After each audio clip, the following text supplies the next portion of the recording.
ఎందుకు ఆ జూబ్లీ హిల్స్‌లో ఉన్న ఓటర్‌ని ఎందుకు చెప్పలేదు మేమున్నాం మీకు అని. మా బీజేపీకి ఓటేయండి. మాకు ఇవాళ గెలిపియండి. మాకు గెలిపిస్తే నెక్స్ట్ బీజేపీ గవర్నమెంట్ వస్తది. ప్రతిసారి చెప్తారు కదా అక్కడిక్కడ. బెస్ట్ బీజేపీ గవర్నమెంట్ వస్తది. బీజేపీ గవర్నమెంట్ వస్తది. నాకైతే ఇంకా 50 సంవత్సరాలైతే కనబడతలే బీజేపీ గవర్నమెంట్ వస్తదని. ఈ విధంగా ఎళ్తే ముందు.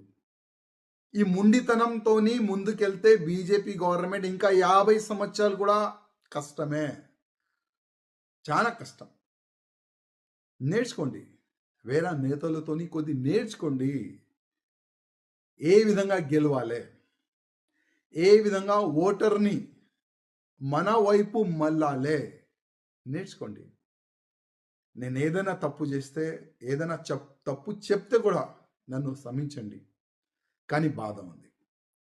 కిషన్ రెడ్డి అన్న గారు, నా ఒక నివేదిక. రాజా సింగ్ మీ పైన కామెంట్ చేస్తుండు అని అనుకోవద్దు ప్లీజ్. ప్లీజ్.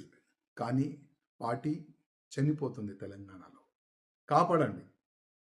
పార్టీని కాపాడండి. ఇదే నా ఒక్క నివేదిక మా కిషన్ రెడ్డి గారితోని, మా బండి సంజయ్ గారితోని, మా లక్ష్మణ్ గారితోని.